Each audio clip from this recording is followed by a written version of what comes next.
Hello there, and thank you for joining us on Nationwide on the NTA. I am Ifoma Ojinta.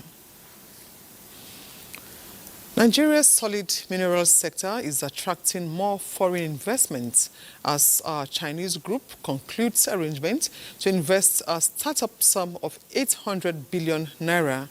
This was disclosed when the delegation of the group from China met with the Senate Committee on Solid Minerals for discussions on the investment plan, in line with Nigeria's economic diversification drive through bilateral trade relations. The solid mineral sector is in the nearest future going to surpass the oil that Nigeria is depending on. We will appreciate if you can do value addition by setting up processing plants, particularly in Nasarawa and Kebbi, where we have solid minerals in abundance. Leaders of the delegation, Mr. Chan Tuan, who spoke through an interpreter, said they are aligned with the laws of Nigeria as process for license acquisition have been done. He said further that the second tranche of investment is worth $1 billion and hopes that the committee will assist the group as it navigates the solid minerals business environment. The Chairman House of Representatives Committee on Petroleum Resources, Ugo Chinyere Ike Agwonu, has expressed confidence in the ability of the new board of the Nigerian National Petroleum Company Limited to deliver on its mandates. In a statement, the lawmaker commended President Tinubu for the choice of members of the board, while urging the new NNPCL's Group Chief Executive Officer, Bashir Bayo Ojulari, and his team to work at expanding the gains being recorded so far in the oil sector. The lawmaker assured that the House Committee on Petroleum Resources downstream will ensure thorough oversight of industrial activities to enable Nigerians reap the benefits of ongoing reforms carried out by the federal government in the sector. The Federal High Court sitting in Port Harcourt has ordered the Rivers State sole administrator to show cause why an interim injunction restraining him from appointing administrators to man the 23 local government areas of the state should not be granted. Justice Adamu Turaki Mohammed gave the order in an ex parte application filed before the court.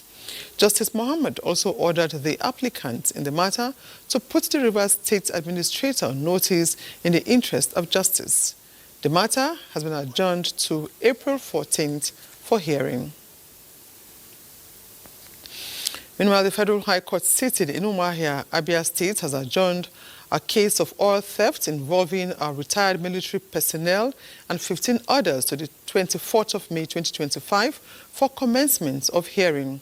Jude Obiora reports that the suspects, who were recently arraigned in court, pleaded not guilty to the crime. 16 suspects are being charged for tampering with oil pipelines in Okwa West with sophisticated materials, siphoning crude oil into the creeks and selling them to their target buyers.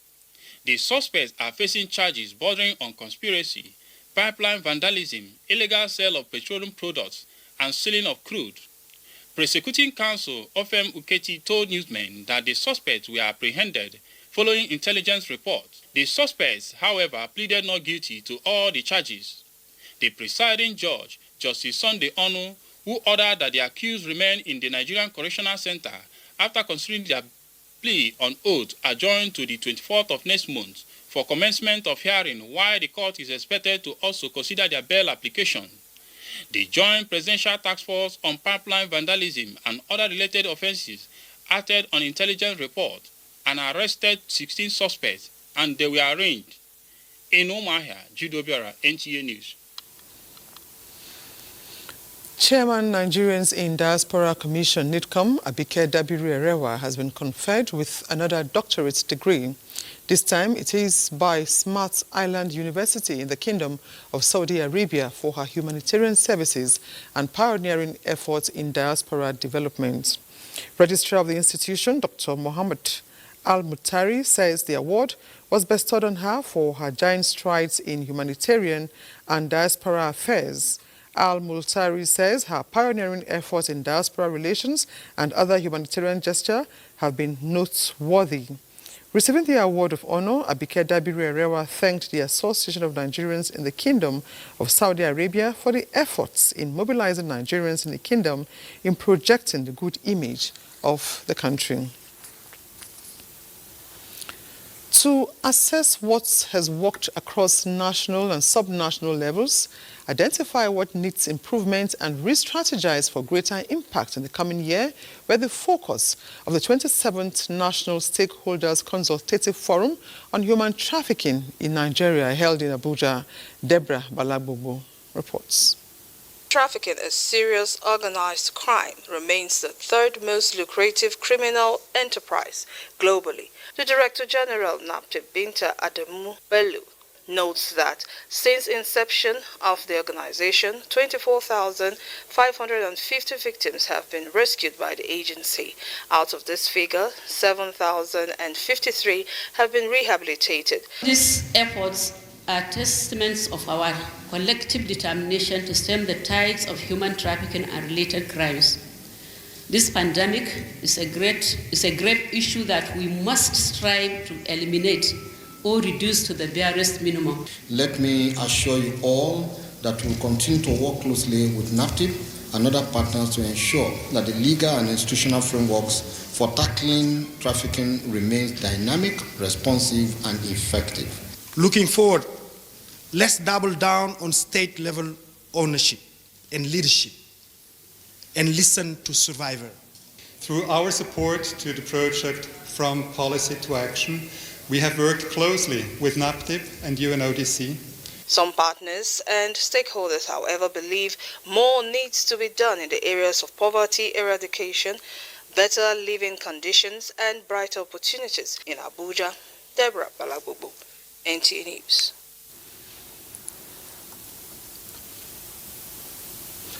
Plateau State government has embarked on an assessment tour of selected institutions benefiting from the National Information Technology Development Agency Intervention Program.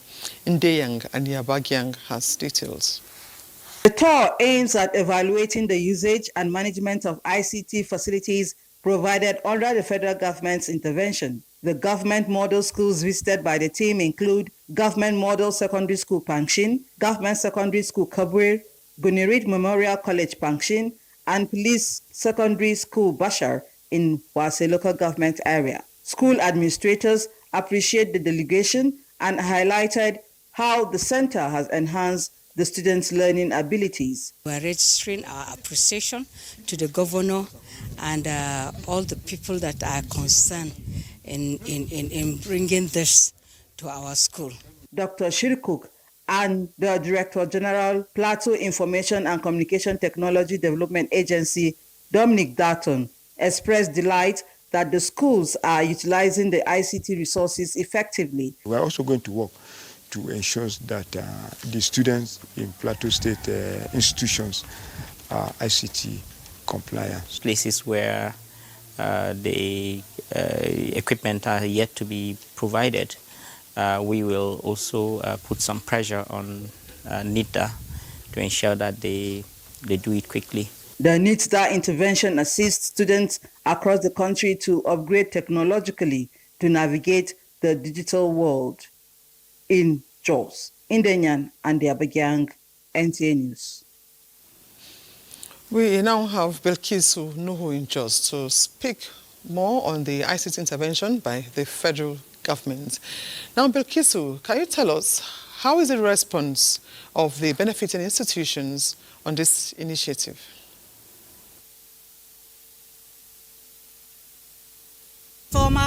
The idea behind the intervention by Plateau State government in information technology development in educational institutions across the state is to enhance learning and also empower students with digital skills in order to add value to teaching and learning in line with national and global trends. 6 schools have been picked in this phase in the central and southern zones of the state to benefit from the intervention. The key players embarked on the assessment tour across the selected schools to evaluate the usage and management of ICT facilities under the federal government intervention to ensure the facilities are in proper use. Okay, tell us, Bilkisu, what is the response like, from the benefiting institutions?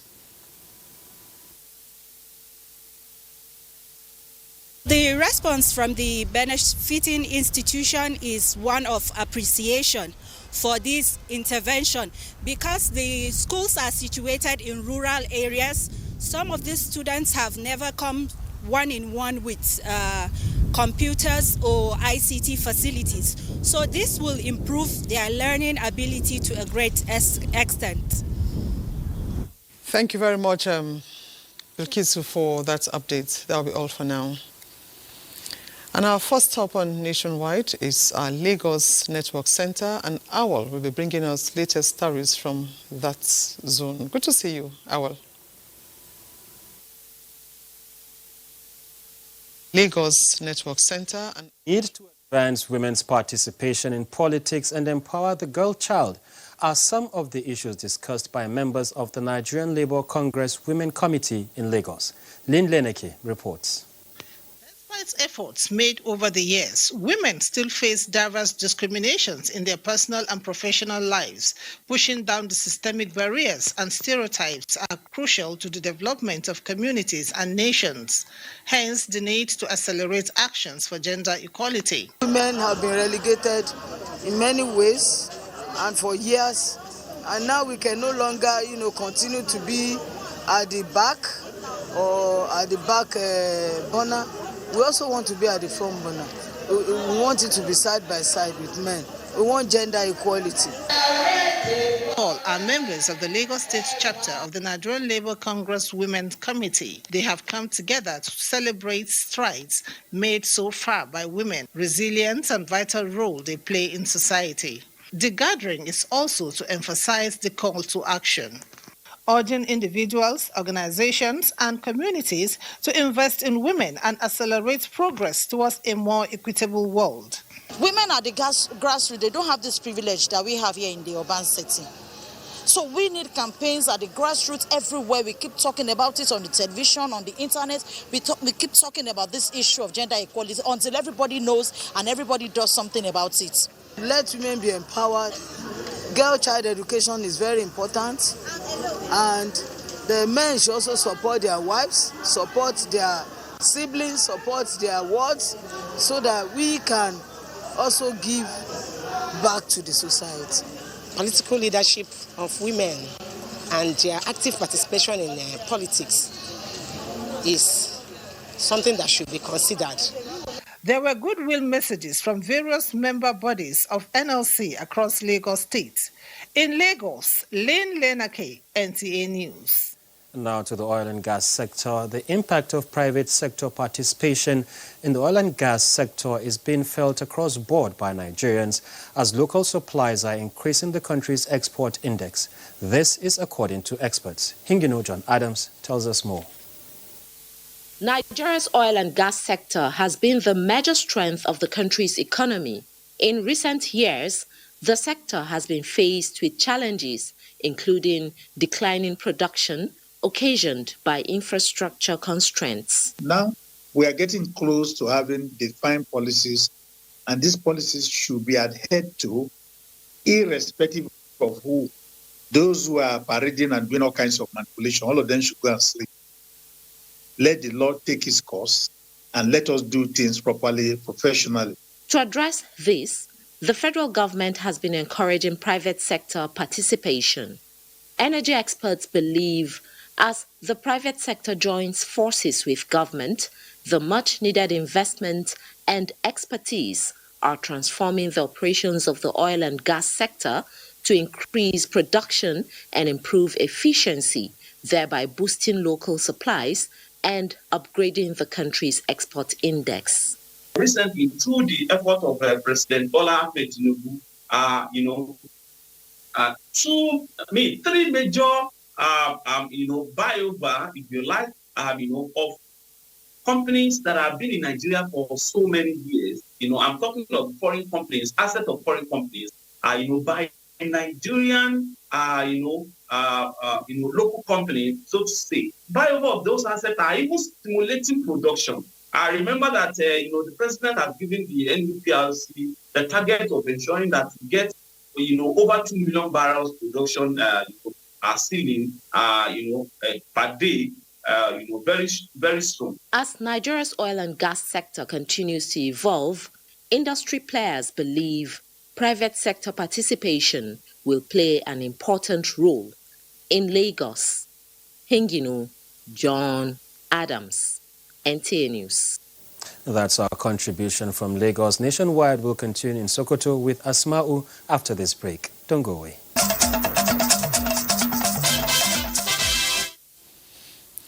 And Nationwide continues here in Abuja as we are unable to link up with our Sokoto Network Center. Now, the Nigerian Army says it will continue to diversify its training in view of the dynamic nature of evolving security threats.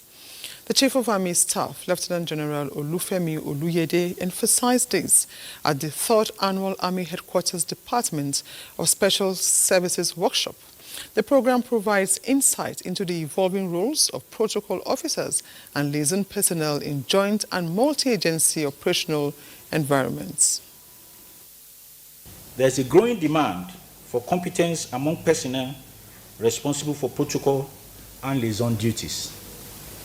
Expectedly, these demands call for enhanced training and capacity development in protocol and liaison duties at various levels to ensure seamless and cautious engagements within a joint environment.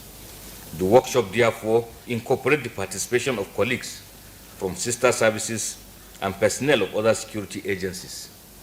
This was envisioned to inject the desired realism by way of fruitful interactions towards a common understanding of templates related to protocol and liaison functions, expected to strengthen the synergy of effort and interagency cooperation in our joint and multi-agency operations.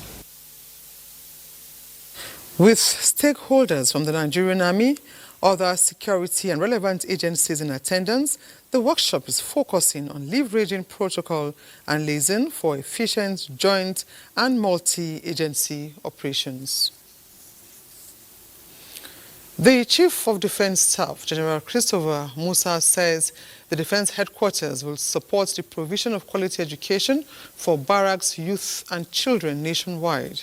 General Musa said this at the groundbreaking of Defense and Police Officers' Wives Association College in Abuja.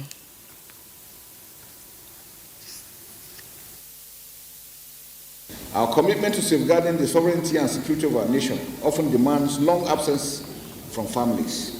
Consequently, the establishment of the Diaspora College will provide a conducive learning environment for our children and give our officers the peace of mind that their loved ones are receiving quality education within a structured and secured setting. By investing in their future, we are not only honoring the sacrifice of their parents, but also strengthening the foundation of our national security. We hold the view in the House that education is a priority, and we fully support this school project by DPOA. The House is proactive in pushing through legislation that will promote access to education for Nigerians. The POA president said the new education facility will provide an inclusive education for the children of personnel and fallen heroes. This project is therefore equally a direct intervention in support of the non-kinetic operation of the Defense Headquarters and the services.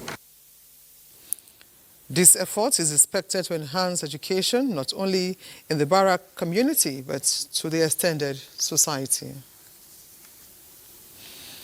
The Minister of Police Affairs, Ibrahim Gaidam, has emphasized the need for interagency and regional collaboration to enhance security across the West African sub-region. This was at a high-level stakeholders conference on security with the theme, A Path to Regional Cooperation. Francis Form reports. Addressing this challenge requires... In a bold push for a stronger regional security, the federal government has convened top security stakeholders at a high-level conference themed A Path to Regional Cooperation. The meeting, led by the Minister of Police Affairs, Senator Ibrahim Gaidam, emphasized the urgent need for interagency synergy and cross-border collaboration to combat rising transnational threats. Effective information sharing and cooperation among the countries in the region are critical to addressing these challenges. We must therefore prioritize long-term solutions aimed at addressing the root causes of insecurity. Former Interpol Vice President, Africa, AIG Garba Umar highlighted the importance of tools like the West African Police Information System, WAPIS, and the I-247 Global Police Communication Platform in enhancing real-time intelligence exchange across the sub-region. Please, all law enforcement agencies, go to the National Central Bureau, that is the NCB, responsible being the bridge between the LEAs, law enforcement agencies, and the national entities, as well as the Interpol headquarters. The conference aims to break long-standing barriers to cooperation and accelerate the adoption of the 19 universal legal instruments against terrorism, seen as key pillars for a safer terrorism-free West Africa. Frank Sesfom, NTA News. Career guidance is essential for Nigerian students to identify their strengths and weaknesses early on, enabling them to make informed decisions about their careers. To this end, the Ministry of Education is focusing on modifying career guidance at the foundational stage for students to explore career options, develop relevant skills, and avoid career misalignments. To strengthen this plan, a governing board for the Counseling Professionals Council of Nigeria has been inaugurated to check the activities of professionals towards creating a more skilled and productive industry-specific workforce for the nation.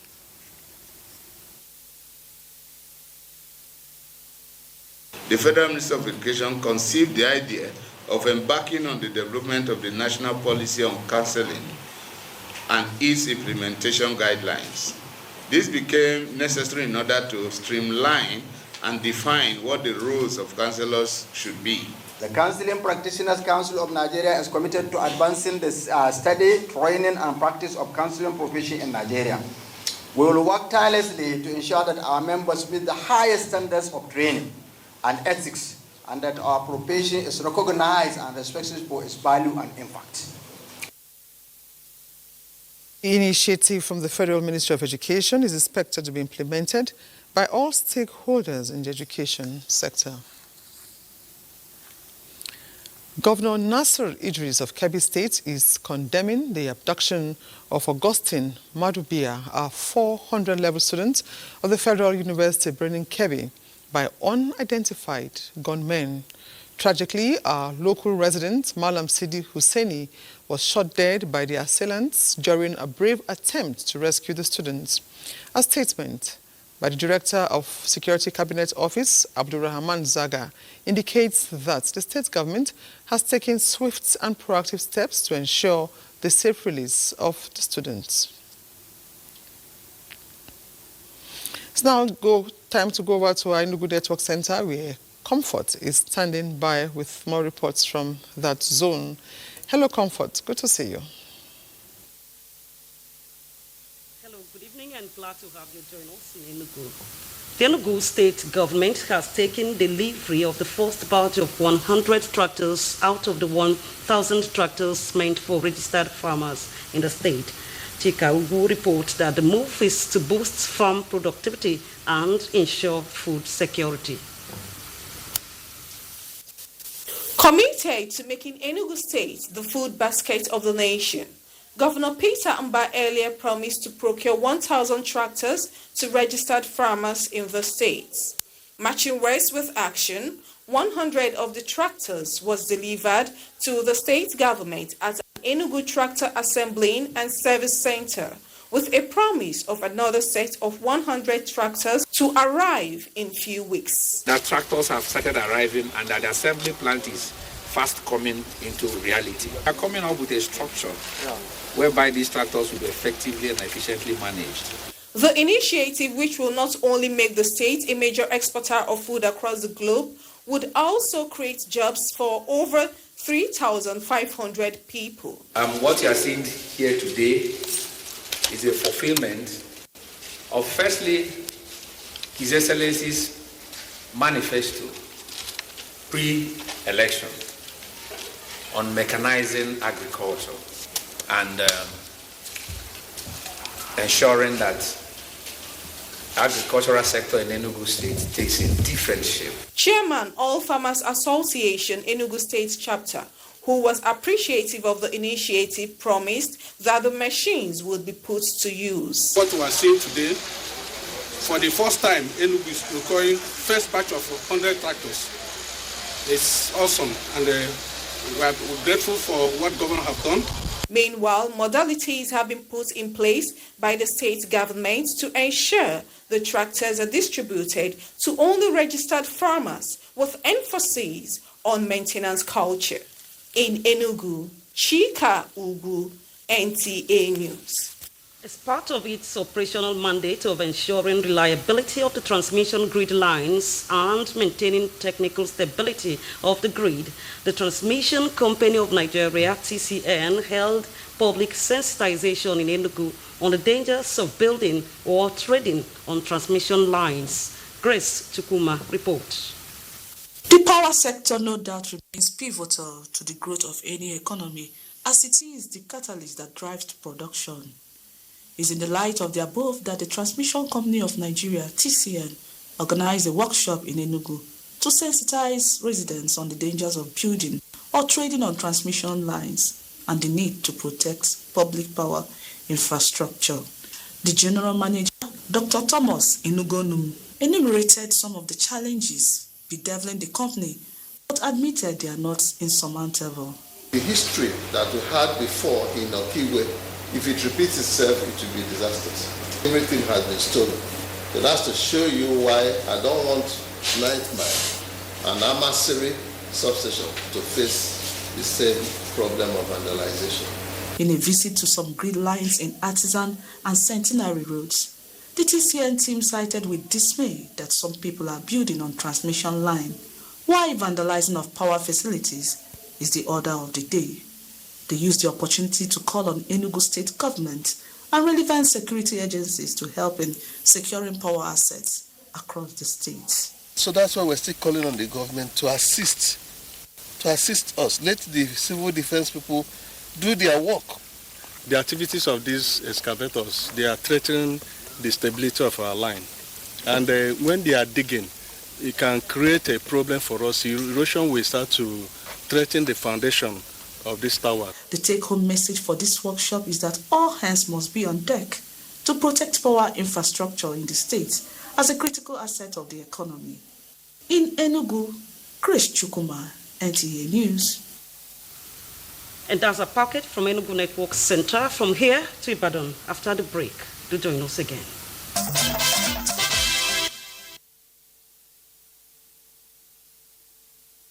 Watching nationwide, and a warm welcome to Ibadan.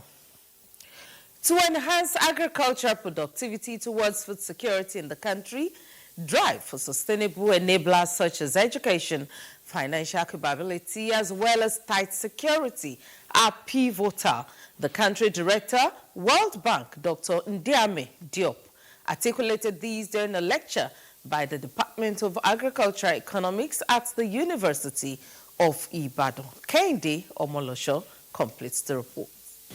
In his lecture titled Leveraging Agricultural Transformation for Sustainable Economic Development in Nigeria, Key Considerations, the World Bank country director implored Nigerians to take decisive actions to steer the nation towards prosperity. Improving on the country's internal security, he says, will enhance the country's transformative change, stressing that if Nigeria succeeds, Africa will succeed. A very sound program to increase agricultural productivity is critical, and a comprehensive set of policy enablers to accelerate growth in all sectors, including education, which is very critical, but also connectivity, security, access to finance. Minister of Budget and National Planning, Senator Atiku Bagudu, highlighted the present administration's commitment to ensuring food sufficiency while fostering competitive advantage within the agricultural sector. The creation of the Ministries of Livestock Development and Blue Economy in a submission will create more opportunities for citizens. Our agricultural sector have the ability to absorb a lot of capital, have the ability to absorb a lot of technology, as well as better agronomic practices. And sustainable economic development is possible in Nigeria by leveraging the right set of technologies that can promote agricultural transformation. The transformation of agriculture in the country will accelerate movement of workers from low productivity jobs to more productive and higher paying positions. Kehinde Omolosho, NTA News. More than 100 youths in Osun State have benefited from a free vocational training and startup equipment in cosmetology to support their journey towards self-reliance. The initiative is championed by wife of the governor, Ngozi Adeleke. Femi Afariogun tells us more. After months of free intensive training in beauty and cosmetology, these 31 graduates were not only given certificates, but also free tools to start their own businesses. They are the latest beneficiaries of the different empowerment programs launched by wife of Osun State Governor, Ngozi Adeleke, to tackle unemployment through skill acquisition and startup support. We are committed to transforming lives. Continue to champion initiatives that reduce unemployment and provide our youth with sustainable means of livelihood. We are not jobless again. We have food to eat, not for a day, not for a month, but for life. Osun State Governor Senator Ademola Adeleke described the program as a worthy initiative complementing its various empowerment programs for youths. It multiplies so that you too can one day become a beacon of hope. If you keep them very well, then it will transform your life. It's not about the empowering the person. You are building the nation. The 3-in-1 empowerment program also welcomed over 100 fresh intakes ready to learn furniture making and advanced cosmetology. In Osogbo, Femi Afariogun, NTA News. And that's it from Ibadan. We now rejoin Ifoma in Abuja for more on Nationwide.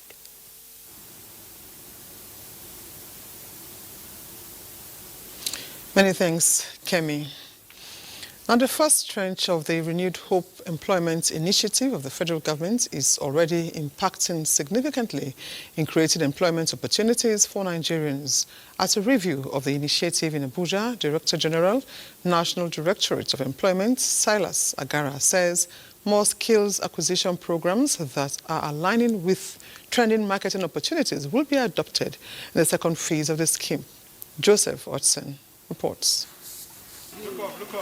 Flagged off on the 6th of December 2024, the Renew Hope Employment Initiative has already provided skills to more than 30,000 unemployed Nigerian youths, with about 5,000 further empowered with starter packs and loan facilities. And here in Abuja, coordinators of the program across the country converge to take stock of the success so far, with trending innovations in mind ahead of the second tranche. Times have changed. We should be looking at other set skills that will attract the youth. And because we have a lot of graduates roaming the street, not all beneficiaries are looking for starter packs. Some are looking for the knowledge to apply. Once they get this knowledge, they are good to go. So we have centers in all the local governments, and then it depends on the skill set. For agric farming, we have a farm in Agbowa, that's Ikorodu. Then we also have one in Ekpe. So we were able to get these trainees to the areas that were, the training centers that were closest to them. Because most of the youth here, I don't know, they are more interested in ICT. It's targeting creating more than 100,000 entrepreneurs within 3 years. In Abuja, Joseph Otsen, NTA News. The Renewed Hope cultural projects, as part of the federal government's efforts to preserve and revitalize the nation's cultural heritage, promote domestic tourism, and drive economic growth, has been flagged off in Katsina State by the Minister Hannatu Musa Musawa. This project is also to unlock tourism potential in local communities and create jobs for millions nationwide.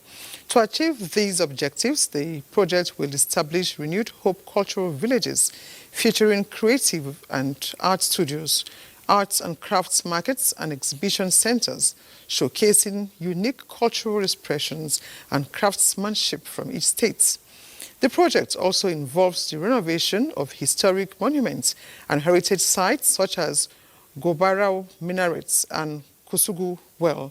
These initiatives will help unlock Katsina's transformative power of arts, culture, tourism, and creative industries for sustainable development and social cohesion. Wife of Ebonyi State's Governor Uzoamaka Mwifuru has organized free eye care for traditional rulers in the state. Caleb Ogunna reports that the initiative is to forestall and treat ailments that the aged are susceptible to, which inhibits their productivity in their communities. Instance of the wife of Ebonyi State Governor Uzoamaka Mwifuru through her Bill Foundation. This eye screening, eye surgery, and issuance of eyeglasses to all the traditional rulers in the state was organized to prevent and treat eye-related issues that negate their well-being and limits their contributions to nation building. This occasion defined our commitment to the well-being of our people, especially our elders. Through this program, we will be conducting comprehensive eye screening, offering corrective surgeries for common conditions, and providing free prescription eyeglasses to those in need. There are about 120 or thereabouts, and are being enrolled also into health insurance. I think it's something noble. For the traditional rulers, this gesture is first of its kind. She now would ask us that we should come and examine ourselves. If there's anybody that have eyes problem, he will be treated freely. In Abakaliki, Caleb Ogunna, NTA News. As preparations reach advanced stage for our successful measles rubella vaccination program, Nasarawa State has commenced advocacy to create awareness at the grassroots. Abigail Bashi reports that wife of the state governor, Selifat Abdullahi Sule, supported by the state's primary healthcare development agency, is driving the advocacy across the states. The advocacy took the governor's wife, Selifat Abdullahi Sule, and critical stakeholders to Karu, Nasarawa, Kefi, Akwanga, and Lafia local government areas. Executive Secretary, Nasarawa State Primary Healthcare Development Agency, Dr. Usman Iskilu Sali, and other stakeholders stressed the need to dispel myths, misinformation, or cultural beliefs about the measles rubella vaccine. For child mortality to be reduced drastically, wife of Nasarawa State Governor Selifat Abdullahi Sule urged parents and caregivers to avail themselves for the vaccination, which is free, safe, and effective. Endorsing the campaign, the Esu Karupanya Luka Baba, Emir of Kefi, Shehu Usman Yamusa III, and Chumada Samson Gamuyari, as well as representatives of Lafia and Nusra Emirate Councils, assured that they will engage their subjects on the need to embrace the program. In a show of appreciation, the wife of the governor was conferred with the traditional title of Anyukoya, meaning Mother of Women, by the Isukaru. Abigail Bashi, NTA News. Provision of groundwater resources in human settlements in Nigeria is on course for effective management, and national and international stakeholders in charge of this essential sector converge on Abuja to set up regulatory frameworks. Ayodiji Makinde reports. In Nigeria, groundwater, a natural resource beneath the Earth's surface for everyday life, agriculture and industrial growth, has remained largely untapped. Key players, including Federal Ministry of Water Resources, National Water Resource Institute Kaduna and international partners including UNESCO target basement and sedimentary terrains in 9 cities across the country.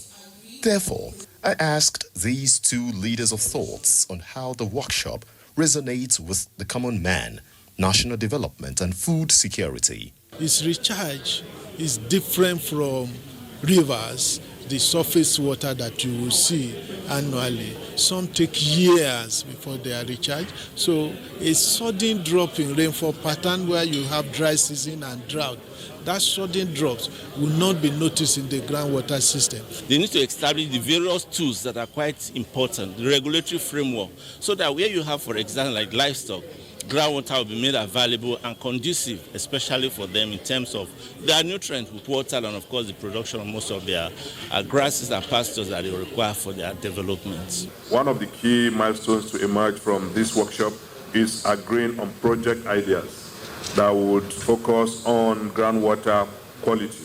These hydrogeologists and other experts aim to safeguard this everyday need of man and align with the national priorities of the Renewed Hope Agenda and National Development Plan.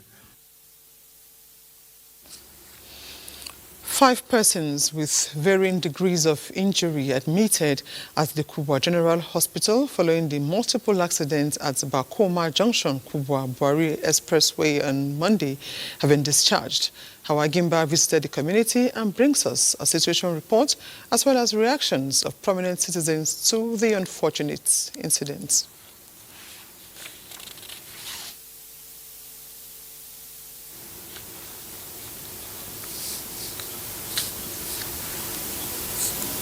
At the Kubwa General Hospital, medical personnel on duty declined comments. However, 5 persons were reportedly brought in at about midday on Monday after receiving treatments. Having sustained minor injuries, they were discharged immediately. Residents of Bokoma community said the accidents that occurred last Saturday and Monday morning has left many in fears. Representative of the Buari Area Council Chairman, Dauda Bejoma, has assured continuous support for victims, especially those receiving treatment far from home. The Area Council Chairman directed me to come around and find out what has been happening at the hospitals so that some bills will be cleared. I will appeal to the federal government to assist us to see how they can expand the area. FCT Sector Commander Mutachori highlighted the importance of collaborative efforts to find lasting solutions to the recurring accidents on the Buari Expressway. We have actually given responsibility to the investigation officers to carry out a thorough investigation of those 2 crashes. And the recommendations we will make at the end of the day will not be far-fetched from the fact that they needed to do something about that junction. Hawagimba, NTA News. And next is sports updates. The draws for the quarterfinals at the 2025 Nigerian Women's Volleyball Club Championship in Abuja is out with 8 teams set to slug it out for a place in the semi-finals. In the quarterfinals, Carthage of Tunisia will battle Little Team Volleyball of Cameroon. Al Ali Sporting Club of Egypt are set to face Kenyan Prisons Volleyball Club. Kenya Pipeline Volleyball Club will slug it out with APR of Rwanda, while Kenyan Commercial Bank Volleyball Club will battle with defending champion Zamalek of Egypt. Every game is a must-win. We can't go beyond that. The game we have tomorrow is the final. After that is the final. That's how we go for us. Meanwhile, the UEFA Champions League quarterfinals continue on Wednesday night with an exciting clash between Barcelona and Borussia Dortmund, who will meet for only the 6th time in their history during the first leg of their quarterfinal, following just 4 previous encounters. This match will mark their 3rd meeting this season, as they were also drawn against each other earlier in the league phase. Barcelona is favoured to repeat their previous 3-2 victory and aims to maintain their unbeaten streak in this matchup, bringing them to a step closer to their first final in 10 years. Elsewhere, Referees at this year's expanded FIFA Club World Cup will wear body-mounted cameras, allowing fans to gain a unique view of the matches. The 32-team tournament will be held in the United States from June 15 to July 13, and real-time body cam footage will be accessible to broadcasters, a move aimed at enhancing transparency and fan engagement in officiating.